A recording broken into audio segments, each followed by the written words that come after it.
semua, di sini Ibu akan menjelaskan materi kita pada hari ini adalah, Ibu tulis di papan tulisnya, Allah mengampuni dan menyelamatkan manusia di dalam Yesus Kristus. Nah, jadi materi kita pada hari ini adalah Allah mengampuni dan menyelamatkan manusia di dalam Yesus Kristus. Nah, berkaitan dengan materi kita pada hari ini, Ibu ingin bertanya kepada anak-anak semua. Siapa di sini yang pernah disakiti oleh temannya, yang pernah diejek oleh temannya, dan siapa di sini yang pernah disingkirkan oleh temannya? Angkat tangan. Wah, semua pasti pernah ya. Kita sini pasti pernah diejek, disakiti, bahkan tidak ditemani oleh teman-teman kita. Tetapi biasanya apa yang anak-anak lakukan setelah itu? Biasanya setelah kita disakiti, ketika kita diejek, biasanya kita membalas kejahatan dengan kejahatan. Ada rasa di dalam hati kita, kita ingin membalas apa yang sudah teman-teman kita lakukan kepada kita. Nah, berkaitan dengan materi kita pada hari ini, Ibu ingin mengajarkan tentang bagaimana kita mengampuni orang yang bersalah kepada kita. Nah, siapa di sini yang tahu arti dari mengampuni? Nah, arti dari mengampuni itu adalah tindakan kita untuk memaafkan seseorang dengan setulus hati kita, dan kita tidak mengungkit kesalahan orang yang sudah kita ampuni. Contoh misalkan ya, ketika kita sudah mengampuni si Adi, kita sudah ampuni si Adi, lalu besoknya kita ungkit lagi kesalahan Adi, itu namanya bukan mengampuni ya. Kalau kita ingin mengampuni seseorang, kita harus melupakan segala kesalahannya dan kita mengasihi orang yang bersalah kepada kita. Nah, di dalam penjelasan Alkitab, Kejadian pasal 45 ayat 1 sampai 14. Bisa anak-anak semua baca. Di situ menceritakan tentang seorang tokoh Alkitab yang bernama Yusuf yang dibuang oleh saudara-saudaranya. Mengapa sih Yusuf dibuang oleh saudara-saudaranya?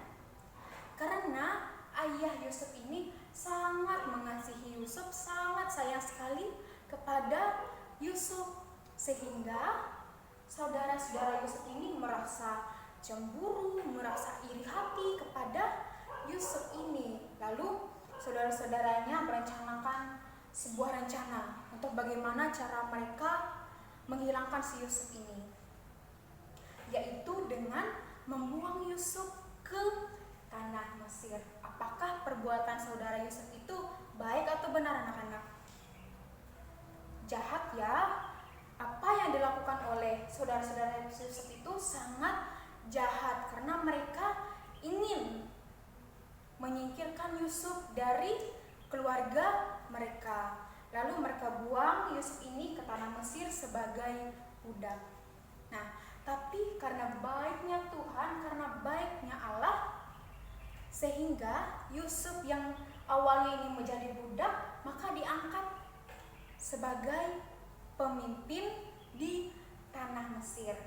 Nah, setelah itu di tanah yang didiami oleh saudara Yusuf ini mengalami kesusahan yang sangat besar, sehingga membuat saudara Yusuf ini tadi harus mengungsi ke Mesir.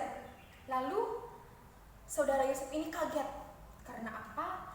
Karena mereka melihat Yusuf sebagai seorang pemimpin yang berkuasa di tanah Mesir. Lalu apa yang dilakukan oleh saudara Yusuf? Saudara Yusuf meminta ampun kepada Yusuf. Dan apa yang dilakukan oleh Yusuf, anak-anak? Yusuf mengampuni saudaranya yang telah bersalah kepadanya. Nah, anak-anak bisa membuka Alkitabnya ya. Kita baca Alkitab kita dari kitab Matius. Kitab Matius pasal yang ke-6 ayat yang ke-14 sampai yang ke-15. Di sini Ibu baca ya. Karena jikalau kamu mengampuni kesalahan orang, Bapamu yang di sorga akan mengampuni kamu juga. Tetapi jikalau kamu tidak mengampuni orang, Bapamu juga tidak akan mengampuni kesalahanmu. Di sini kita bisa belajar ketika ada orang yang bersalah kepada kita, tetapi kita tidak mengampuni orang yang bersalah kepada kita, maka Bapa kita yang di surga tidak akan mengampuni kita juga. Maka dari itu ketika ada orang yang bersalah kepada kita, mari kita mengampuni dengan segenap hati kita, setulus hati kita kepada orang yang bersalah kepada kita. Lalu ada contoh lain, yaitu Petrus. Petrus bertanya kepada Yesus, berapa kali kita harus mengampuni orang? Lalu apa yang dikatakan oleh Yesus? Yesus mengatakan sebanyak 70 kali. Wah, yang namanya 70 kali itu mengampuni seseorang sangat besar ya. Dan pastinya kalau kita mengampuni sebanyak 70 kali, maka akan capek sekali. Tetapi anak-anak, di balik itu semua, artinya dari 70 kali itu adalah pengampunan itu tidak ada batasnya bagi mereka yang mengakui kesalahannya. Jadi ketika kalau misalkan ada teman-teman kita yang melakukan kesalahan kepada kita, apa yang kita lakukan? Teman-teman kita sudah mengakui kesalahannya, maka kita sebagai anak-anak Tuhan harus bisa mengampuni orang yang bersalah kepada kita. Nah, makna dari mengampuni ini adalah membebaskan kita dari rasa kebencian kita, dari rasa dendam kita, dan menaruh rasa damai sejahtera di dalam hati kita, dan bagaimana kita bisa menerima anugerah Allah untuk mengampuni orang yang bersalah kepada kita. Nah, di sini Ibu punya contoh satu tokoh Alkitab yang sangat berperan penting dalam kehidupan kita, yaitu adalah Yesus Kristus. Tuhan Yesus Kristus sudah mengampuni kita, sudah menebus dosa kita dengan Dia mati di kayu salib. Tuhan Yesus diejek, Tuhan Yesus disiksa, lalu Tuhan Yesus diludah oleh banyak orang. Tetapi apa yang Tuhan Yesus lakukan? Dia mengampuni, bahkan memberkati orang yang sudah bersalah kepada kita. Nah, di situ Tuhan Yesus ditelanjangi, lalu Tuhan Yesus diberikan mahkota berduri. Tuhan Yesus mengangkat kayu salibnya ke Bukit Golgota. Pasti itu sakit sekali ya. Di dalam perjalanan itu Tuhan Yesus dicambuk, dan Tuhan Yesus merasa kecapean karena Dia begitu berjalan bermil-mil di jalan. Nah, ketika sampai di Bukit Golgota, Tuhan Yesus disalibkan dan Dia mengatakan bahwa semuanya sudah selesai, yang artinya bahwa Yesus sudah menebus dosa manusia. Nah, bukti dari kasih Allah ini adalah Dia mengorbankan anaknya yang tunggal, yaitu Yesus Kristus, untuk menyelamatkan dosa manusia.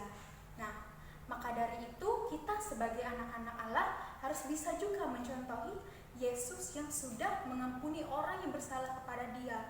Bahkan derita Tuhan Yesus sangat besar dibandingkan dengan derita kita. Nah, kita sebagai manusia yang sebenarnya berdosa, yang sebenarnya sangat kotor sekali, tidak layak untuk menerima anugerah Allah, yaitu kita ditebus di kayu salib oleh Yesus Kristus.